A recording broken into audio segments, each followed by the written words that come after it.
I like this because it shows me the live viewers.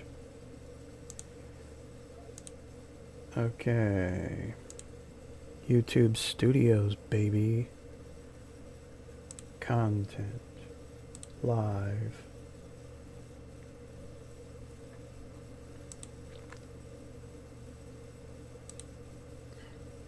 Shareable link.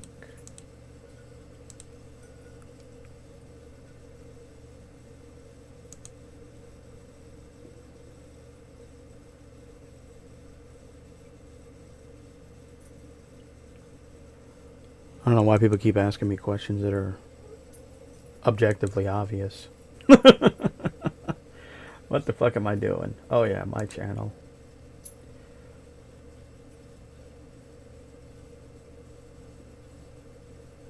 Community.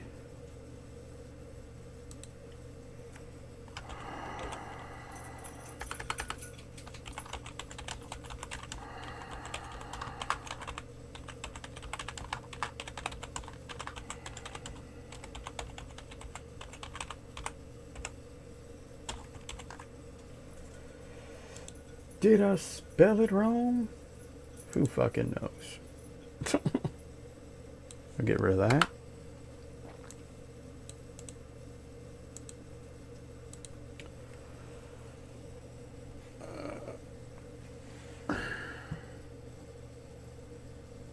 Unannounced live video.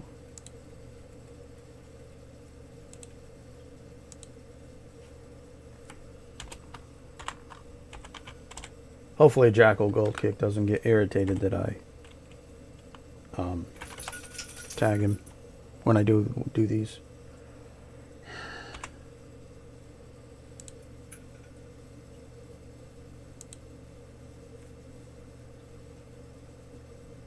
Oh, I probably should have did like a hashtag. But you know, it is what it is.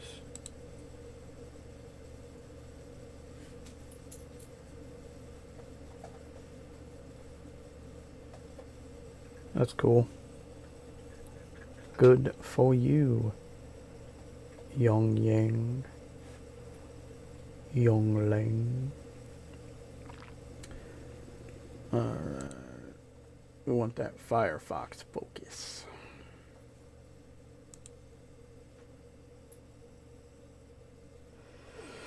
Oh man.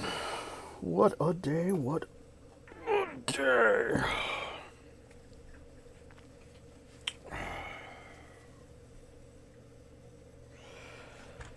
Alright, normally when I do these, I just kind of wait for at least one person to show up, but this is kind of an unannounced live video, so I'm just going to start it with nobody, and if nobody shows up, you know, it is what it is. 900 subscriber base, people are busy. It kind of happens when you don't announce stuff. And sometimes that happens even when you do announce stuff, so it's the nature of the beast. So we're just going to watch the Starfield Direct gameplay. Now, obviously, I've already seen it. I've mentioned this in the previous live stream that I did. And I'm also working on being able to live stream games. I'm not going to create a Twitch account or anything like that. But just basically, yeah. I'm thinking maybe something like, I don't know, every Saturday. Because with the current job that I have Saturday off. So I think that would be the best time to do a live, like, let's play. It would be pretty much PC. So it would force me to play more PC games. Because mostly when I play video games, I'm over on my PlayStation, console, Nintendo kind of thing. Okay? So, and I'm thinking that we're going to check out the demo for Life of Pi. But I also have today off and tomorrow off. I do have an appointment tomorrow, but it's not till 4. So I'm probably going to do another live stream tomorrow playing the Lies of P. The Lies of Pinocchio. And yeah, so without further ado, I've also got a new setup for the recording. Was using OBS to do this kind of thing. And then I went and I looked into this thing called Streamlabs. I watched reviews on YouTube, and people were like, hey, you know, it's not that great. But from looking at the interface, I kind of like it already because, one, it tells me in Streamlabs how many people are actually viewing the video, so I don't actually have to be on YouTube to see who or what is viewing it.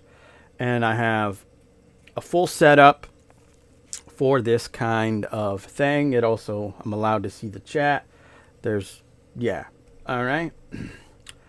So apparently I have 2 people watching. That's cool. So if you're just joining in, we're going to basically be watching the, let me bring it up, the Starfield direct gameplay deep dive, and I'm going to give my commentary as it rolls. I was going to record it, but it's like a 45-minute video, and I figured it probably better just to do it as a live video as opposed to a recorded video. So here we are. Spur of the moment thing, obviously, because this wasn't announced. I literally started recording it, and then I changed my mind and was like, let's just do a live stream. You didn't miss much. I just been kind of talking a little bit about the channel, my setup, that kind of thing. So we're just going to jump into this, and occasionally we will pause said video to check it out. Or I should say, give my thoughts and opinions on what we're seeing. So without further ado, let's... because I know I did notice some things while watching it. All right, just little issues that I had throughout it, and here we go.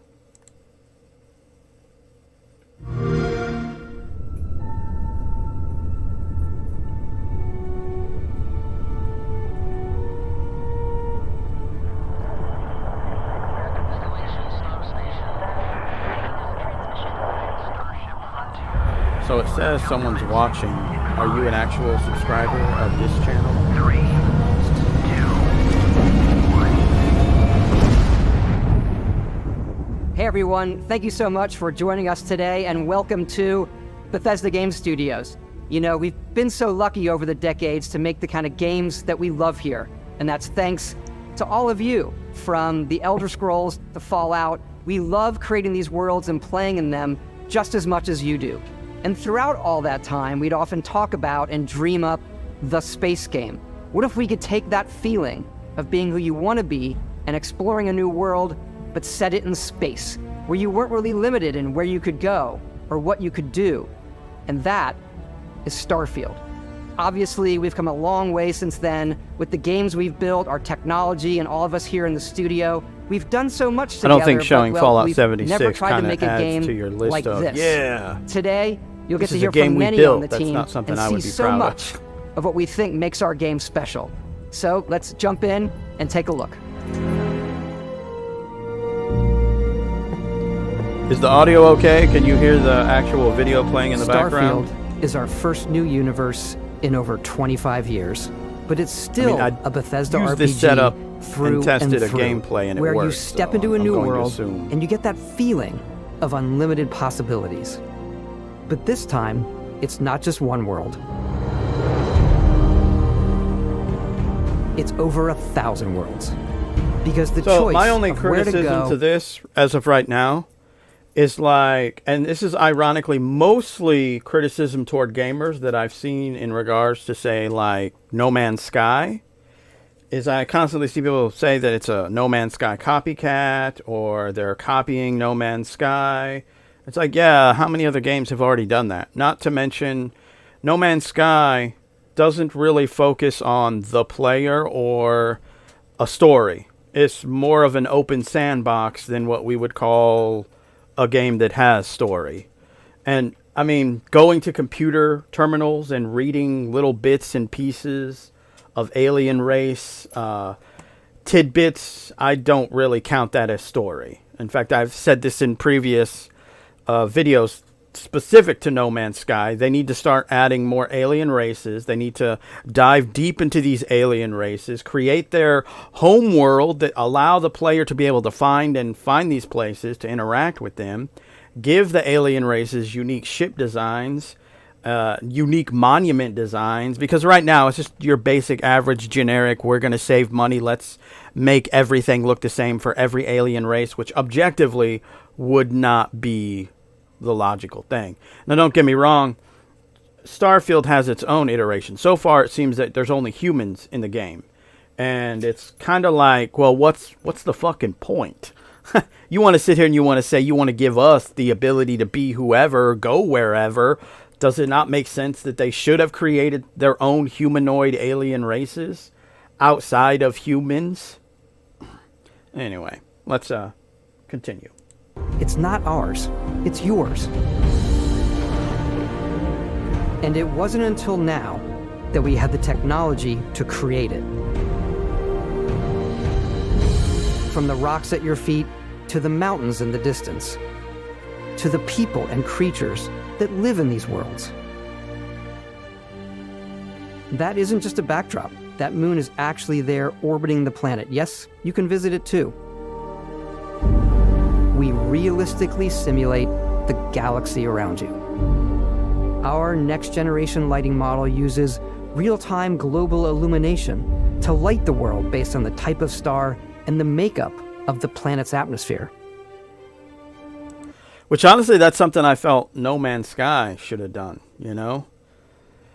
And not just that. The biggest problem that I see with No Man's Sky, other than the fact that they have too many planets to visit, this is only 1,000. So, you know, people are also making their own crackpot jokes about, you know, that they're going to be open, empty worlds that have nothing to look at. It's like, if you've played No Man's Sky, that's the same fucking thing, objectively. So, I just find it kind of funny that we have these diehard fanboys of No Man's Sky that are shitting on this game, even without playing it. And don't get me wrong, this isn't a defense of Bethesda, because they fucked up many times themselves. And I have plenty of criticism to this game within of itself. But at the end of the day, it's like, of course we're going to see games like this. All right? I'm waiting for a company like Paramount, who owns Star Trek, to look at a game like No Man's Sky and be like, hey, let's do that for Star Trek. Hopefully they would have a better launch. But yeah, I mean, these kind of games are going to appear, and it really depends on the popularity of it. And I ultimately felt that the scale of No Man's Sky was way too big for what it was. And what it is. That's why it doesn't take you very long to discover everything there is to discover in No Man's Sky.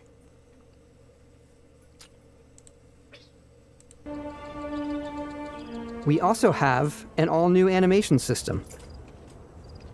And of course, you can play it in third person, and you can play it in first person.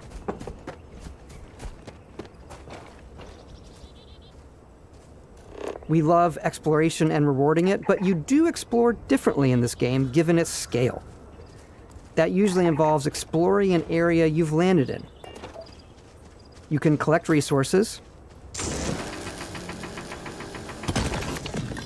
do a mission, and maybe even stumble upon something unexpected. I wonder how they're going to do that. Like No Man's Sky, basically the energy, you know, it can overheat. So are they going to have like the same thing when you're mining stuff? Is it going to overheat? Does your gun have some kind of fuel that it needs in order to mine? Is there going to be a way to mine if you don't have any fuel for your actual weapon? Because No Man's Sky has something like that as well.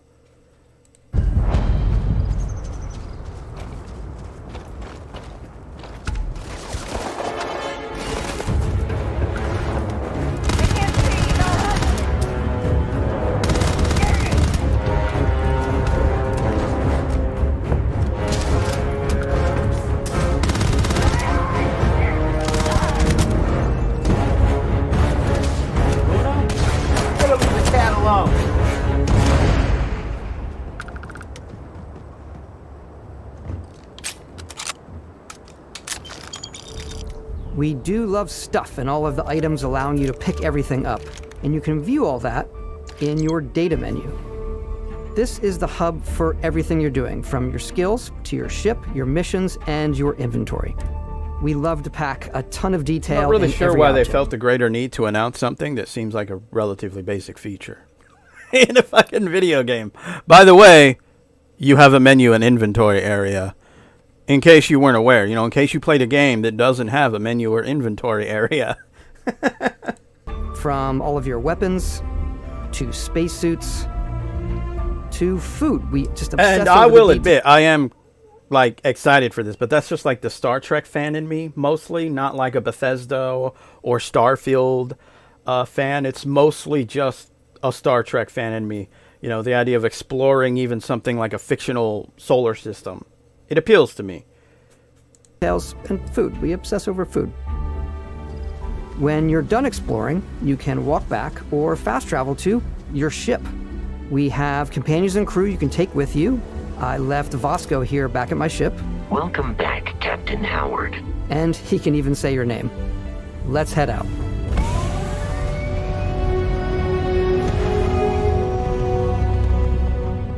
Our mission was to convey the wonder and majesty of space exploration, to evoke the romance of the golden age of early. This is something that during the actual live show that I had a bit of criticism on, is that after watching the whole thing, my overall thoughts was kind of like, it felt more like more talking rather than showing us the actual game. In fact, some people have mentioned that, what's his name? Bobby Kotick, I think that's the gentleman that runs the Microsoft game division, that he had said that, I could be confusing names, just so we're all on the same page. But anyway, the guy in charge, we've seen him at like various E3s. He was at the Xbox thing right before this original 45-minute Starfield deep dive showed up. Is that before that, in another video, he stated that they were gonna, explain everything. They would, how many frames is it gonna be? But they, at no time, actually mentioned that during this deep dive. And I think that's because they spent too much time talking rather than showing it. Like, you look at what we just left, where they're showing gameplay and you have Todd Howard narrating over it. I think that would have been better for them to just continue to do. Have someone just playing the game with Todd Howard and occasionally these individuals doing their voiceover. Maybe, something like this video right here where they're up in the corner of the gameplay giving their little spiel about what they feel. I just kind of felt that these cutaways kind of detracted from, what it felt like it should have been. Show us more gameplay rather than talking. Because ironically, you could do both of those things at the same time. Spaceflight. And we've been referring to this approach as NASA Punk. This means a design language where the tech is advanced, yet still looks grounded and relatable. For us, it's that contrast. That's where the visual interest is. Obviously the NASA, which is the rigid, hard function over style, and then Punk, which is all about style. You can see that visual style coming through in your ship. Your ship is your home for you and your crew. And like many of the spaces in our game, it has a slightly retro and analog touch, a bit of lo-fi rather than sci-fi, where everything is well used. See, this is something, ironically, that I also felt that, No Man's Sky should have done. They should have made their ships just a little bit bigger so we could walk around them. That kind of thing. I think that would have been cool, but just a little tidbit of criticism for No Man's Sky. Maybe they could do that in some kind of update. Give us bigger ships. Worn and lived in. Alrighty. What's the plan, Captain? This is your star map. It starts with the planet you're currently on. You can see all of its info and resources. You can choose a landing spot or fast travel to known locations. Backing out further. So I actually saw somebody kind of criticize this because they were worried about it. It was like they were kind of worried that you couldn't land anywhere on the planet. So they were like, so if I land somewhere at one of these designated spots, does this mean that I have to leave? I have to get on the ship, leave the ship in order to go to another spot? Or could you literally walk, or would they force you to walk all the way there if you really wanted to do that? Do they have any kind of planet-type vehicles kind of like what's in No Man's Sky, in order to traverse the planet itself outside of just using your ship. So that's some criticism that I've heard, and I think it's justifiable criticism within of itself. You can view all the planets in the system. Obviously, the game is big, and it's here you can see planets that have key locations, missions, or life on them, versus the many planets that are barren. Plus, I'm curious also, because they really didn't show it in the game. They show that you can actually fly around the solar system you're in. But, like, so if you're here, how do you, like... I'm going to assume that it's probably just like in No Man's Sky, where you're already in the solar system and you bring up the map, but instead this has like a solar system map, and instead of literally flying to each individual planet, you can just open it up and click it, and it's kind of like a fast travel. That's what I'm going to assume. But resource heavy. Zoom out even further to see all the systems in this part of the galaxy. Here, you can plot a course to ones that are light years away. Looking at the This map, I'm uses going your to ship's assume the grav red dots drive to means they fold haven't been there space yet. and jump to these systems. Or they you will can't need go to there. upgrade your ship and skills if you want to jump to the most distant ones. But for now, we'll plot a course Okay, to yeah, the looks Alpha like Centauri a place you system, can't go. where we can find the city of New Atlantis.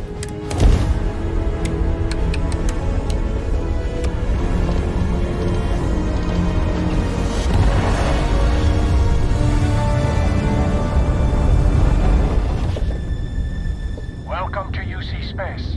Maintain your current course while we scan your ship's cargo. Scan complete. You are cleared for landing at New Atlantis.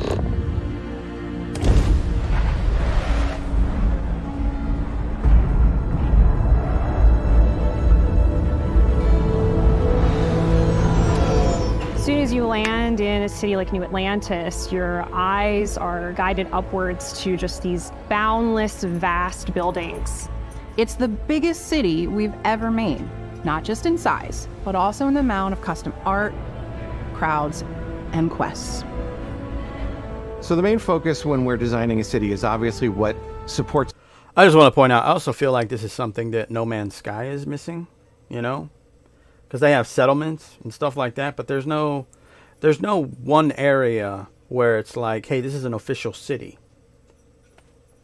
So I also kind of find it funny when people are calling Starfield a copycat of No Man's Sky, when it's like, dude, they have things, quote unquote, there that are not in No Man's Sky. So,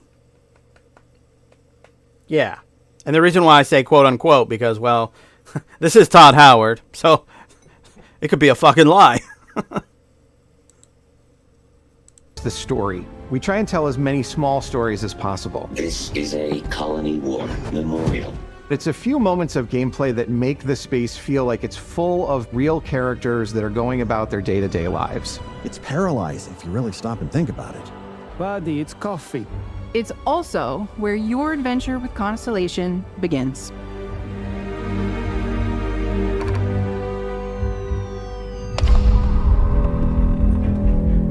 Welcome to Constellation. We have a lot to talk about. By the time you meet them, Constellation is sort of seen as this mythical group. Most people don't even... And, you know, there's an example of one criticism some people have had is like, how come there's only humans in... that's all that we've seen so far.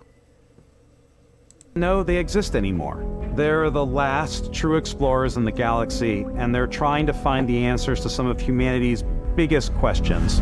The artifacts are so different, so alien, and I'm certain one of them reached out and spoke to you. The artifact, if you could place it on the table here. Oh my god, look at how it's coming together. That means there's a set built by an intelligence outside the settled systems. It's definitely an eclectic cast of characters. You've got Sarah Morgan, the ex-soldier and adventurer, now Constellation's leader. Mateo, the theologian who believes that there's definitely something else out there. Noel, the gifted scientist and Sarah Morgan's protege. And Walter, a very successful businessman in the settled systems and Constellation's financier. Anything goes as long as you have the money. There's also Vlad, the ex-pirate, Sam Coe, the former space cowboy, and Barrett. You know what I hate about these pirates? Completely resistant to my otherwise irresistible charm. The journey you take with Constellation is just the first of many you'll embark on.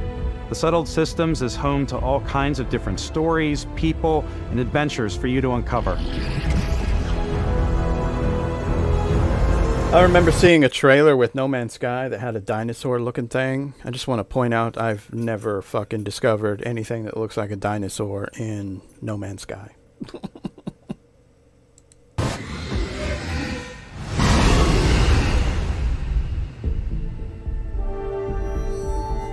The United Colonies is where you'll find New Atlantis, the first major human settlement in space.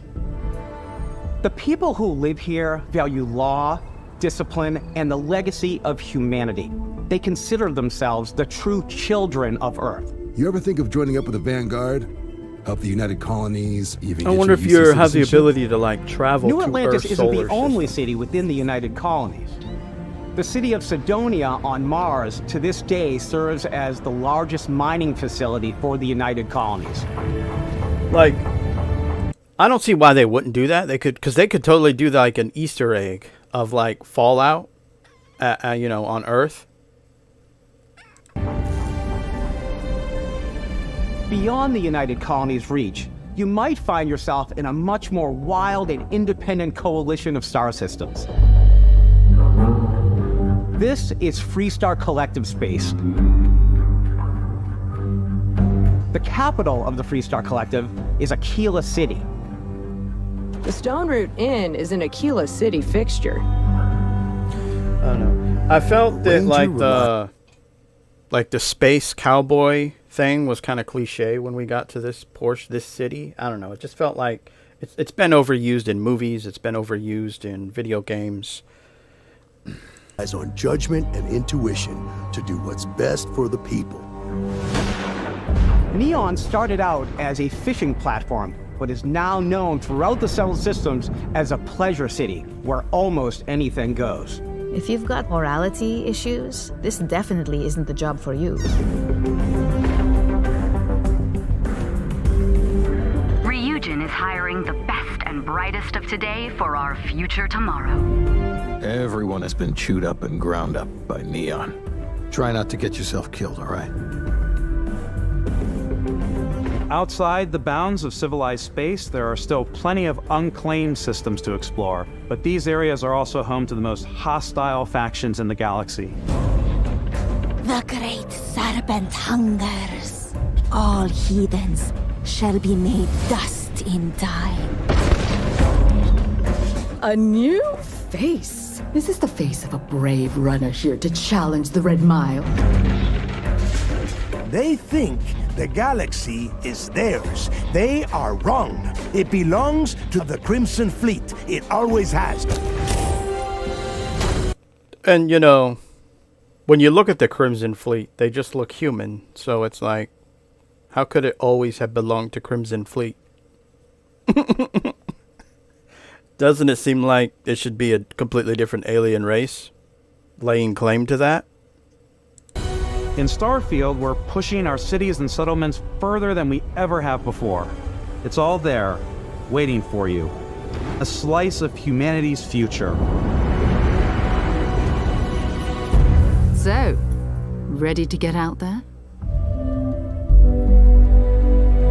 Throughout the galaxy, there are so many things to see and stories to experience. But the most important story is the one that you tell.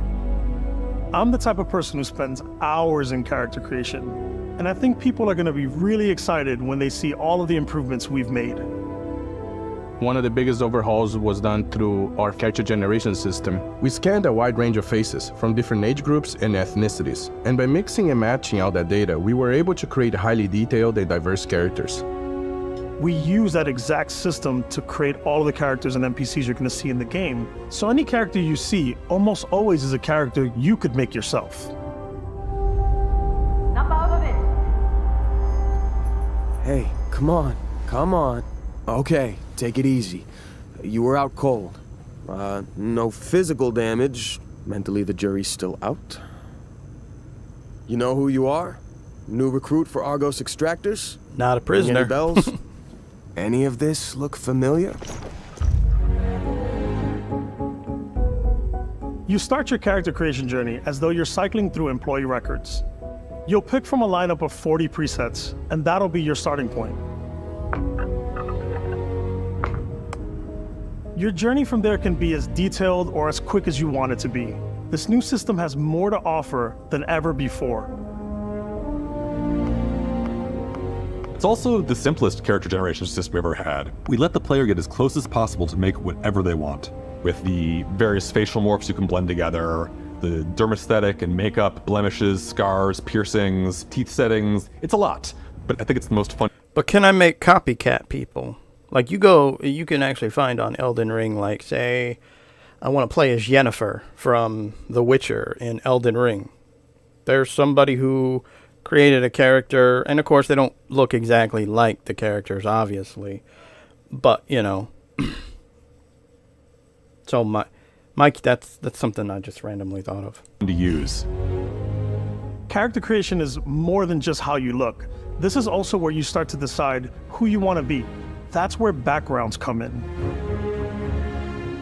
Backgrounds give you a bit of backstory and start you out with 3 basic skills. From chef to Dusty. You know, the crew still has a betting pool about which restaurant critic you must have crossed to wind up here. And I think this is my kind of criticism to this game, which has already been stated kind of earlier in this video, is other than being human.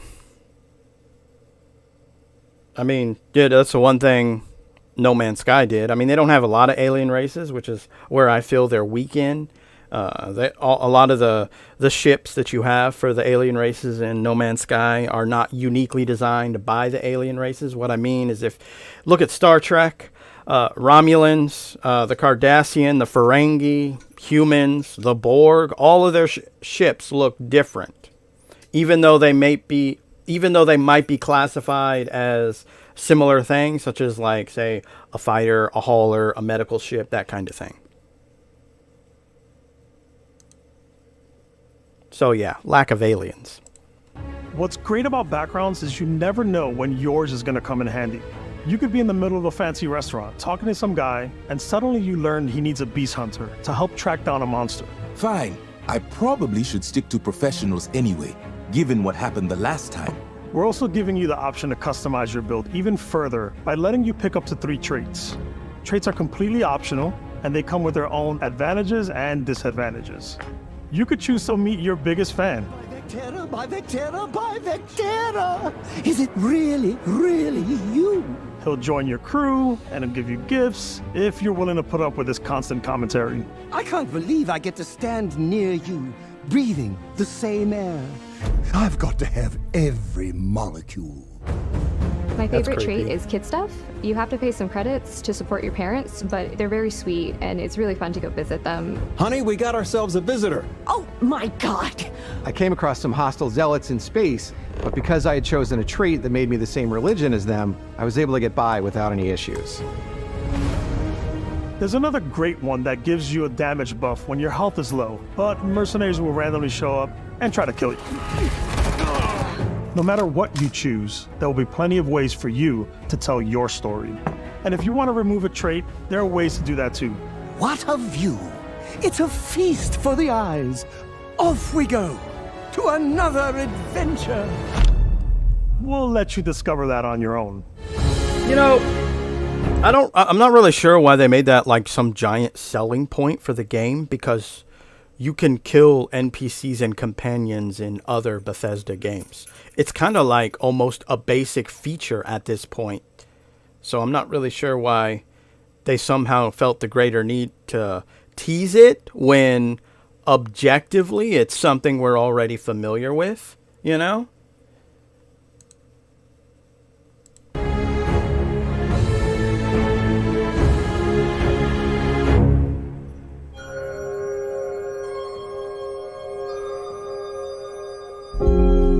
Once you've built the perfect character, that's when your journey can really begin. We took what we loved about skills and perks from our previous games, and put them together to create an all-new skill system. Each time you level up, you get a skill point, which can be used to unlock or rank up skills. Ranks are unlocked by completing challenges associated with that skill. Challenges become increasingly difficult as you work your way to higher ranks. With our 5 different skill trees and 4 ranks per skill, there's a lot to choose from. I like the xenosociology skill because it lets you mind control aliens. Boost pack out of the gate. I'm boost packing everywhere.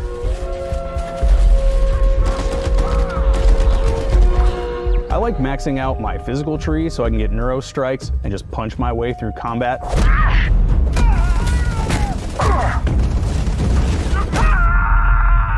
That one's a lot of fun. Invest in the skills that suit your playstyle. I'm very much a stealth player. So, I'm out there pickpocketing everyone. My favorite part about being stealthy is slowly creeping through vents like you're in a movie and then jumping out and springing on people. Whenever possible, I like to talk my way through situations. This area's off limits. Fine, I'll issue you an access card. I'm more of a run and gun player. I like doing the death from above thing where I boost pack over guys and I throw landmines at them. So they mentioned this later, but you kind of already can figure it out that clearly some of these planets have different, different atmospheres and different gravity. That's something that I felt was missing from No Man's Sky.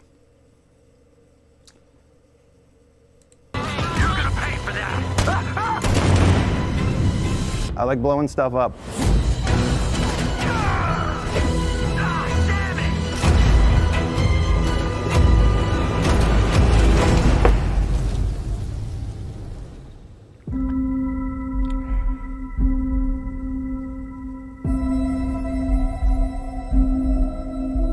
Exploration is a key aspect of all our games. In Starfield, there are full star systems with new life, resources, and adventures.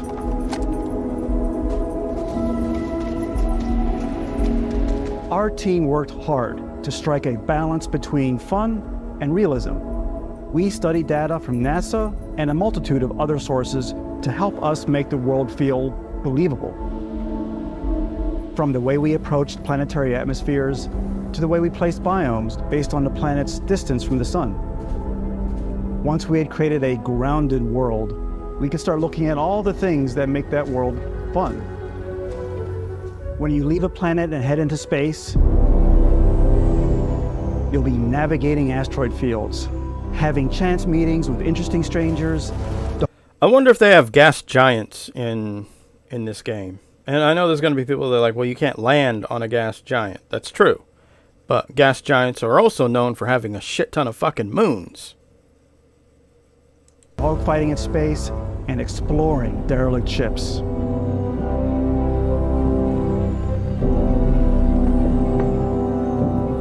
It's all out there.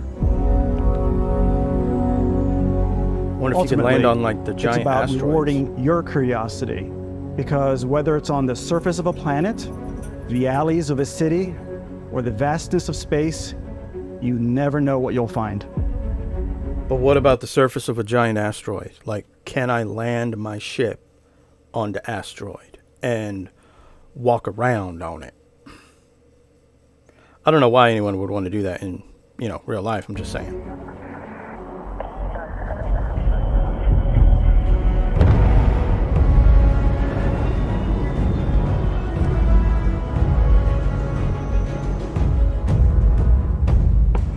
Space exploration is possible thanks to your ship.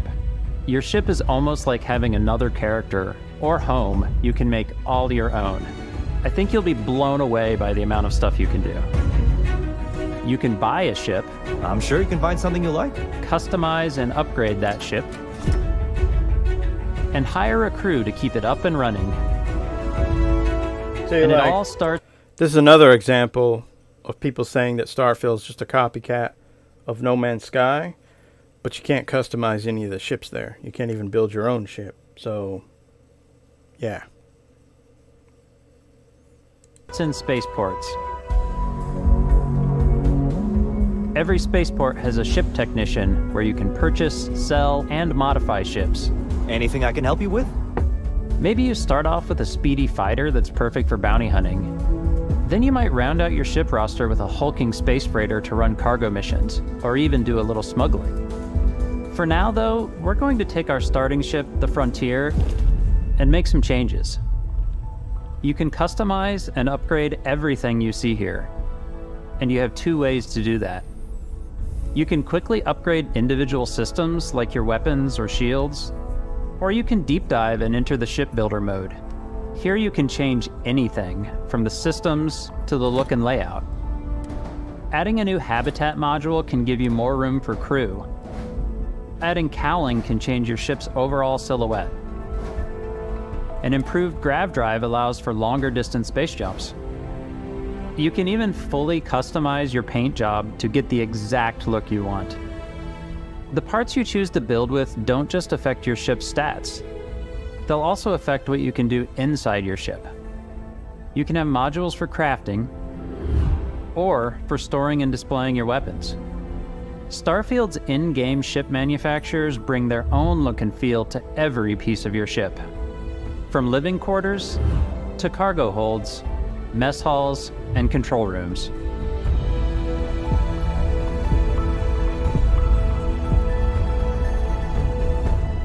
Our modified Frontier is a practical ship, but with a little creativity, your ship can look like almost anything you want. It's a bit odd, but one of my favorite ways of How about a dragonfly? customizing ships is I make them look like animals. The HMS Platypus, as I called it, where it had a giant tail to it. And we've done spiders, we've done mechs. So it's really whatever your imagination is. And while you can build your home among the stars the way you want to... I saw someone saying like they created their own Gundam, but I don't know. It looked like it was more of a... like it was supposed to be an Optimus Prime rather than a Gundam. You're probably not the only person who will call your ship home. Ready to lift off when you are, Captain. Engines ready. The Frontier is fueled and ready, Captain. Some of the members of Constellation can join you on your journey. These companions can serve on your crew, and they'll always be there when you travel.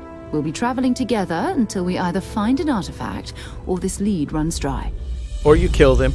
Each companion comes with their own valuable skills for your ships and outposts, as well as unique quest lines.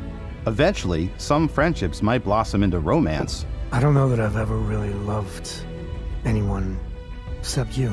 And if you're looking for a little extra help on your ship, you can always hire additional crew at spaceports. Got any room on your ship for someone like me? You'll also meet potential crew members out in the world. Still think there might be a spot for me on your ship? I gotta get off this rock. Assign crew to your ship or outposts, and their unique skills will affect how they run. And just like companions, most crew members can lend a hand in the field. Take Bosco, for instance. He's designed around the core basics of a NASA machine. Please avoid getting shot. You might die. I still wanted to give it almost a Obviously. humanoid personality, so I elongated the limbs. This tends to make him feel more human-like and give him a little personality. It is a shame exploration requires so much bloodshed. Using the shipbuilding tools and crew selection features in Starfield, you'll be able to build and captain the ship of your dreams. And now, let's take to the sky.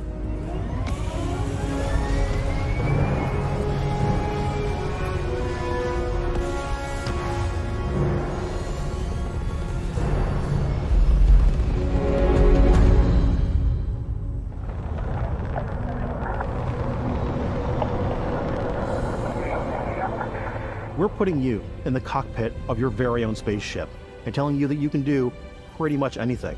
And that is really cool for us as developers.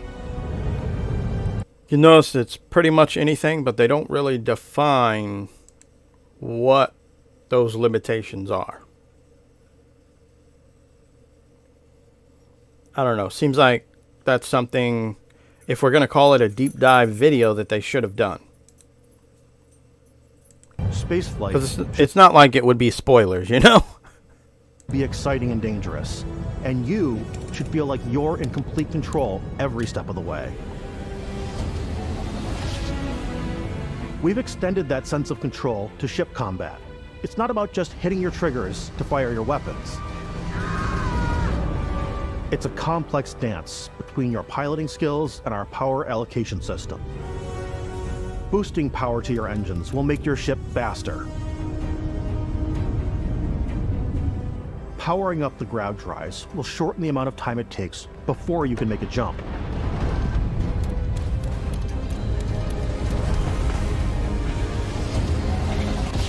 And moving your power to your weapons and shields means you're ready for a fight.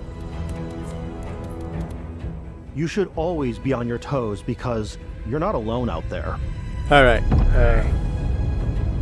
The Star Trek fan in me likes that idea that you can, you know, fluctuate the power to a different system, because that's something that they actually did quite often in pretty much almost all the Star Trek series.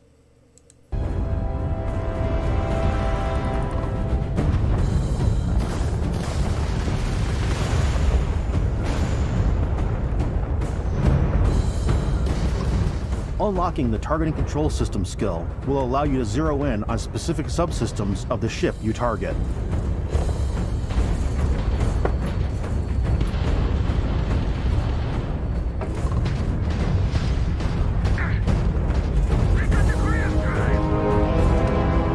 After destroying an enemy ship, you can loot the remains from your cockpit. You can always turn any ship that engages you into scrap. I hope so. Could you imagine if they were like, you have to leave your ship to get the stuff? I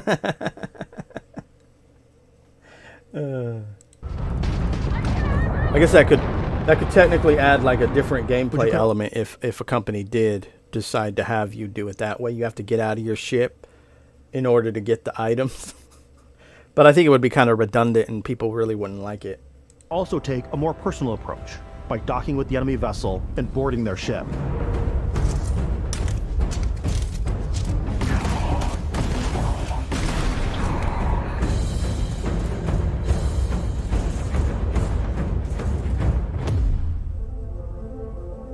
Once you've taken control of an enemy ship, it's yours.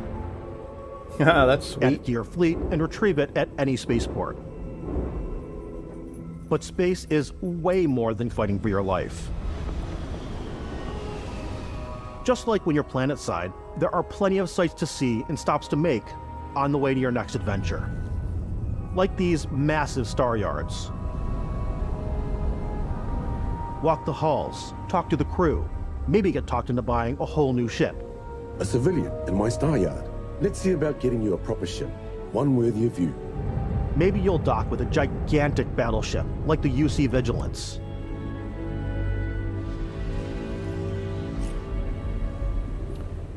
Or rub elbows with the galaxy's... Makes me wonder if there's actual like enemy-based battleships out there, you know, that are just as big as the one he was talking about, that you could fight and then, you know, take it as your own. Wealthy elite on a cruise ship fit for the stars. There are plenty of personal encounters. Like, can you come across abandoned ships just floating in space? You space? come across to trade, swap info, or maybe even commit an act of piracy. Let's do this. When I'm playing, I generally go crazy. I definitely go like the more piracy routes. I want to take over ships. I'm going to board ships. I'm like, this is now mine. I steal all the sandwiches and put them, you know, in my cargo hold that I have specifically for sandwiches. I don't want to play the hero, but I want to go out and just start taking things from people as quickly as possible. Some strangers might be looking for a little human connection. I'm a sandwich in the darkness of collector. Space. Hello, stranger. I just finished cooking up some food. If you want to come on over, just pop on by. some of the best moments are the ones you discover on your own. The thing I love most about Starfield is that it is a Bethesda game through and through. It's really about going to strange new places. So it's going to be janky and broken, and it's going to be up to the modders on PC to fix the game. Because it's a Bethesda game through and through. Places, meeting interesting people, and getting sidetracked on zany adventures. Then realizing 2 hours later that you're involved in a completely new story. You're human. We thought we were the only ones to leave Earth. That DNA is so present here. It's in our random encounters, it's in our handcrafted quests, and it feels so cool to play it and just make your own path in this universe. There are over 1,000 planets out there, just waiting for you to visit. I do have one question, though. Alright? Can I fly into the fucking sun? I know that makes no fucking sense, but when I first loaded up No Man's Sky, that's the first thing I tried to do. Was to see if I could kill myself by flying into the sun. No, you can't in No Man's Sky. You never even make it to the sun. I was disappointed. We want you to feel like explorers, breaking ground on new planets, exploring every inch of a mostly untouched galaxy. We want you to feel hopeful. We want you to feel this sense of awe and wonder, and sometimes a little fear. We're giving you a massive playground and a ton of toys, and just setting you free.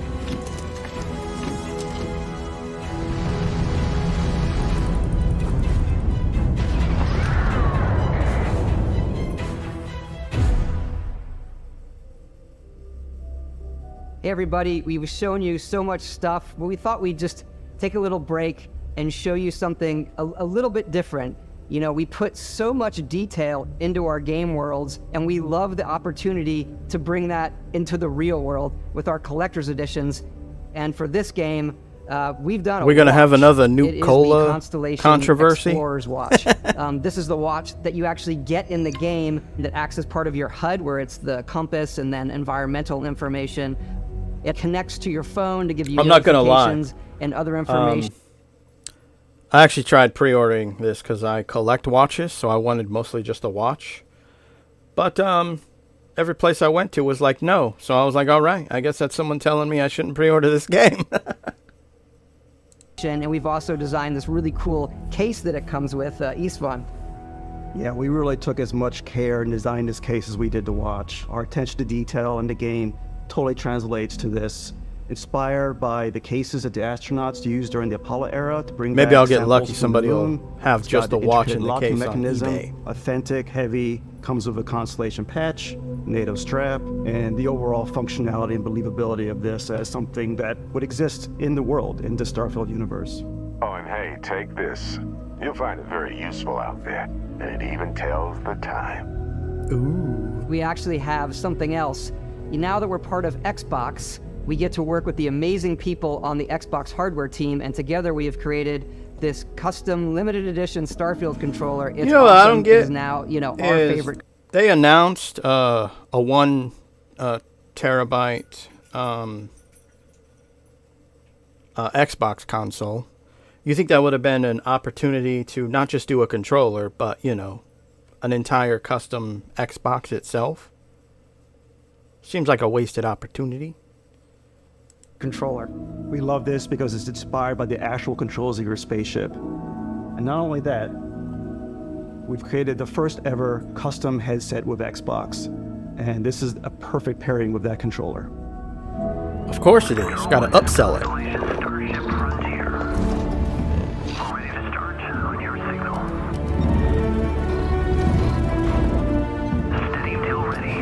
I do like the aesthetic and the design of the controller.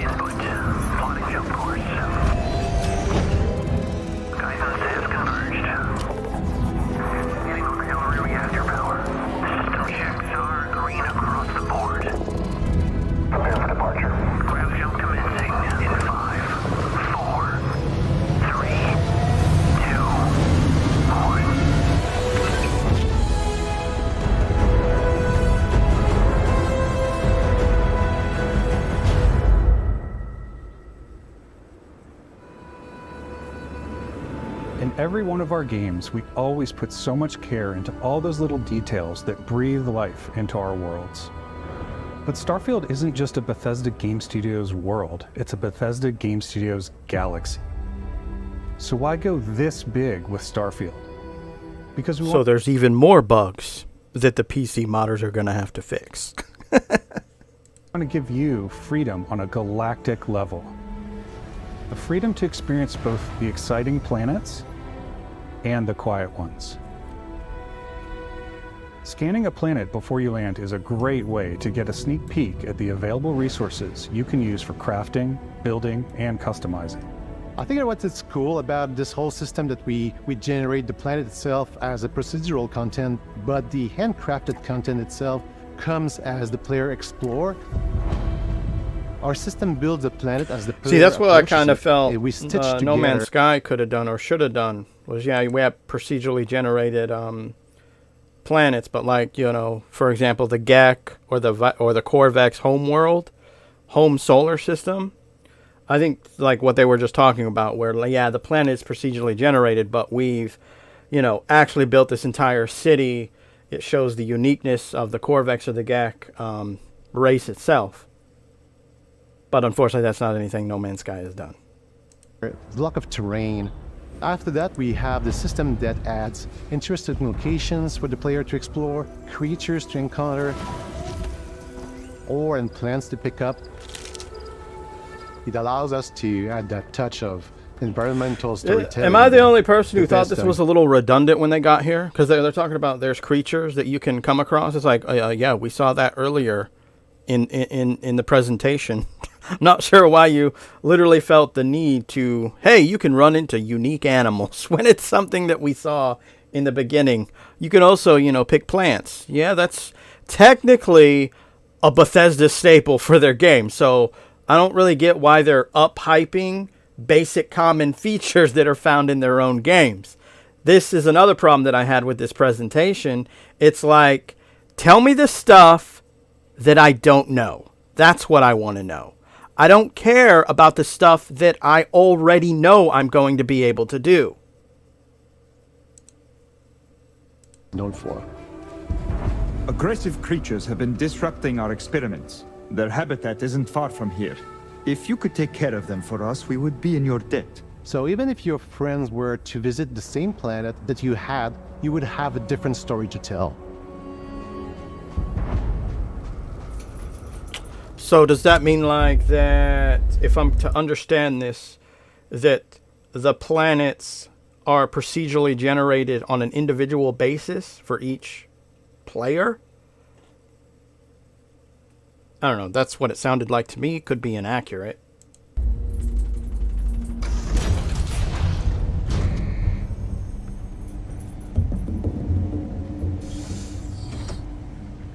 Not to mention the next thing I think of is, like, will the planet look the same if I were to like start a new game, you know, or would it look different? So is that something that would add replay value to it? See, this is something that I felt like they mentioned, but I think they should have dived a little deeper into that explanation, because now I just have questions.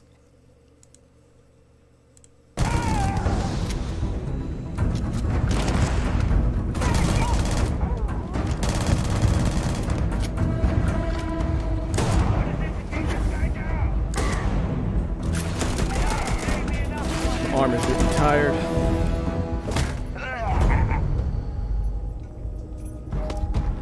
It's completely up to you how you want to interact with each planet, whether you want to explore and see what you can find, harvest resources and be on your way, or simply take in the views. With the help of your scanner, you'll chart the uncharted and discover exotic wildlife. If you have the skills, you can even figure out that certain creatures and plants, you can build an outpost and produce resources from those plants and animals. You can get experience and rewards for fully surveying planets and fully surveying a whole system. When we were concepting these creatures, we really wanted to think of them as natural to the environment. We didn't want alien monsters, we wanted native wildlife. something you've never seen before. That's kind of been my own personal criticism with No Man's Sky. You know, everything, pretty much the animals are procedurally generated, the planets are procedurally generated. To me, it seems like they should have added a little bit more stuff, like different gravity, different atmosphere. And they should also make it so that certain types of animals only appear on certain types of planets. So in No Man's Sky, if I land on a planet that is hot, then it kind of makes sense that I would see animals that are more reptilian in nature. And if I go to a planet that's cold, I objectively should see animals that have fur on them. But that's not something No Man's Sky has done. They're just a bunch of giant, rinse-repeated lizards and bugs in No Man's Sky. When it comes to our exteriors, bugs and when the sun reptiles, moves, I should say. All that light is calculated in real time through the atmosphere. Our biggest goal for lighting with Starfield was to make the game feel more filmic, to use lighting and color to really make it feel more cinematic.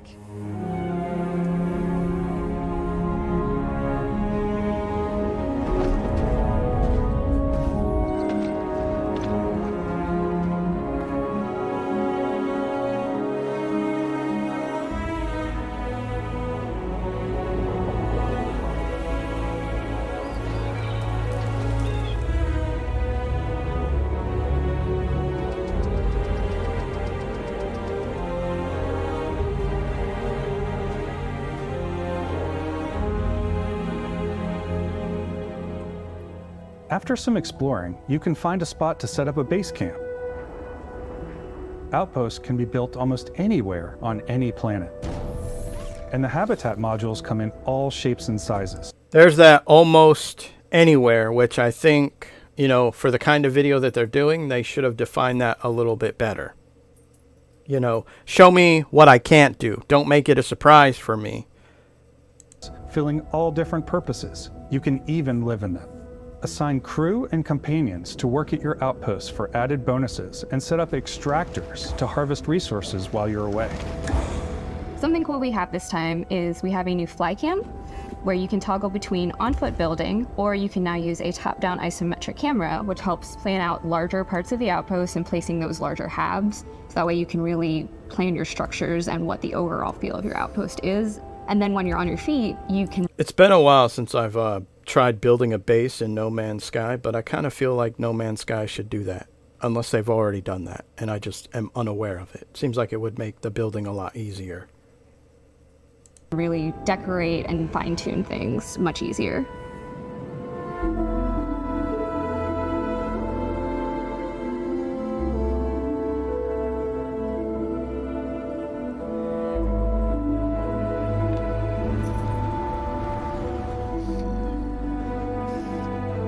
I wonder if those things are some kind of like windmill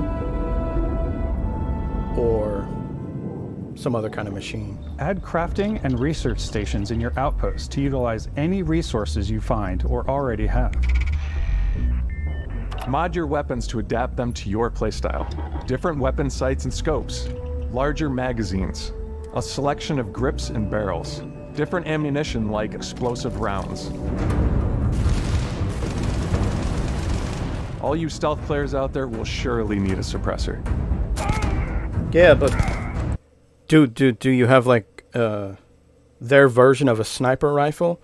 Because I mean, that's something that I do when I play certain games that have stealth. Because I usually always play stealth. That's usually the way that I go. So you look at something like the Outer Worlds. The first thing I go and do is I try to find a long gun with a scope on it, and that way I can take out outposts from a distance. So, yeah. That's what I want to know. You can also choose to go hands-on with melee weapons.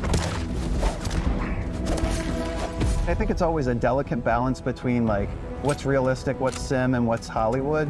And I think we sort of err on the side of like what's fun for the player.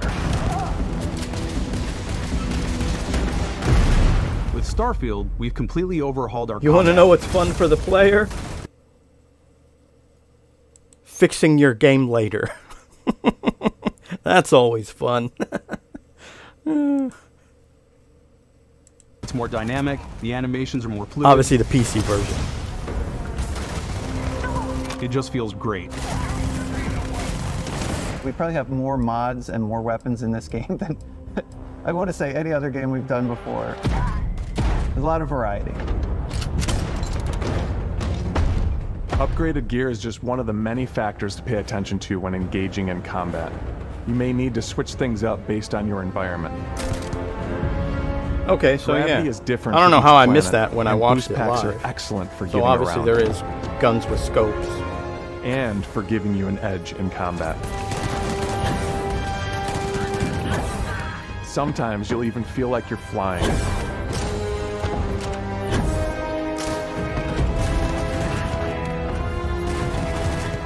Zero-gravity environments pose a different challenge. Firing a ballistic weapon in zero-G will actually... See No Man's Sky Hello Games? That's little. Sometimes it's just the little things I think that they could add to their planets. Planets have their own gravity. I think it could all really honestly work in Hello Games and No Man's Sky's better interest to add such things like that.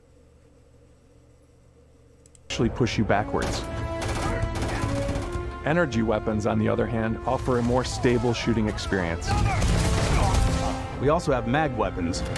But I don't know. It looked like even the laser-based weapons had a kickback to it. I don't know if that was just a trick of the animation, but that's what it kind of looked like. That it had some kind of kickback, which if it has any kind of kickback, then it should objectively push the player backwards in a low-gravity area. Powered electromagnetic induction ballistic arrays. Each barrel has its own targeting laser and can dish out some serious damage.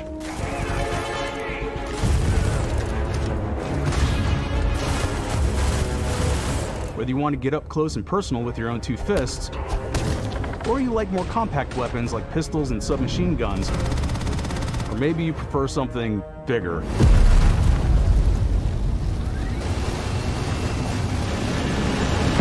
Starfield's got you covered.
Thanks again for being with us today. We are just so grateful that you've taken the time and spent it here. I know there was probably a lot to take in. There's a lot to the game, even more than we could show here. You know, as we play it, we're always sharing these unique and special moments that only a game like this can bring. When I think about what makes it special, it really is the people here. This game is a reflection of the incredible and passionate team that made it. All of them putting something special of themselves into it. So let's hear some of their favorite moments. I love the way that our final combination of all the new tech has come together to create some of the most beautiful sunsets and sunrises we've ever had in any of our games. I love the creatures, the exploration, every biome is different. The word that comes to mind is vast. I like to use our photo mode to take rock star photos. I just love that constant feel of discovery and wow, I can't believe that there's more here. I'm most excited about our outpost building systems. My favorite part is every time you step out on a planet, it's a unique experience.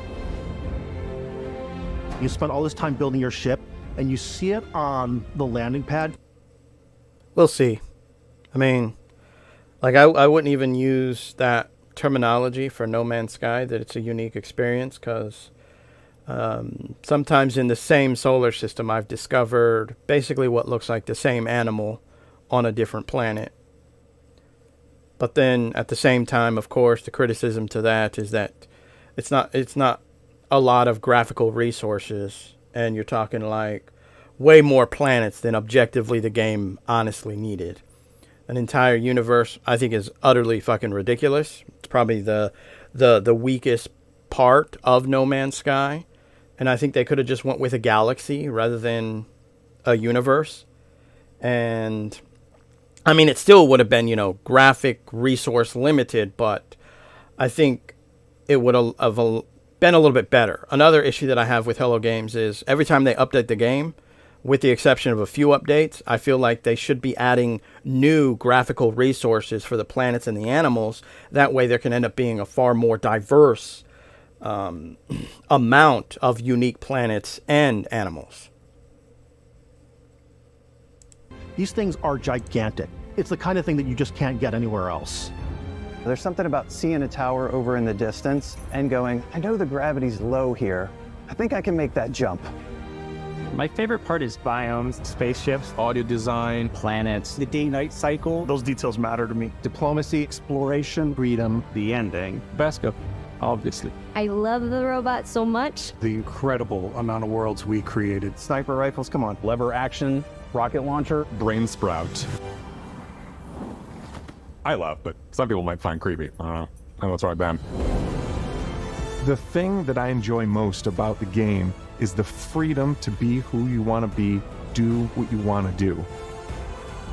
It's what you've come to expect from a Bethesda title, but on a much bigger scale. Which could also potentially not be a good thing, all right? Because, like, I know I keep bringing up No Man's Sky, and technically these games are actually different, even though they're similar, they're different.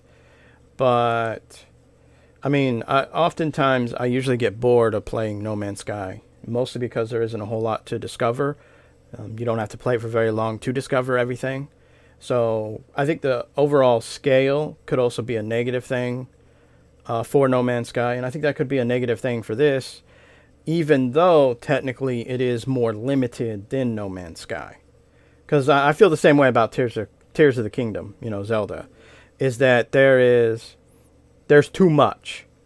And I kind of find the hypocrisy toward that game kind of ironic, because people are glorifying it, and yet if it was any other developer doing the same thing, they'd be criticizing them for too much. On behalf of all of us, we can't wait for you to play Starfield and make your own special moments. Let's go. Good luck, Constellation. You are go for launch.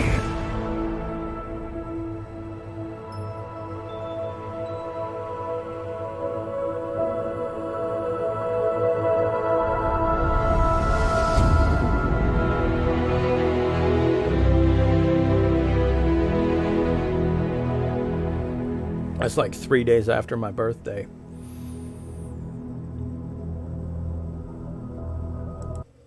So that was it.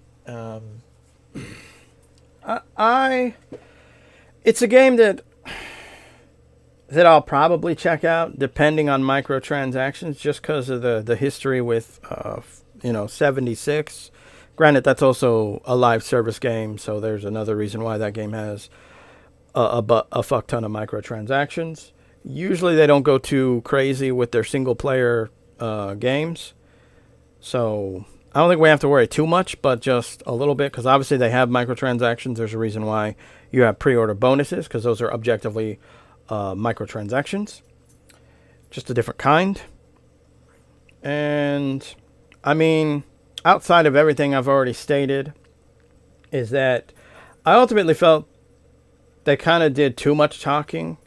I think it would have been better for them to just kind of continuously show us gameplay with the voiceover of all of these individuals, something kind of like, you know, this right here.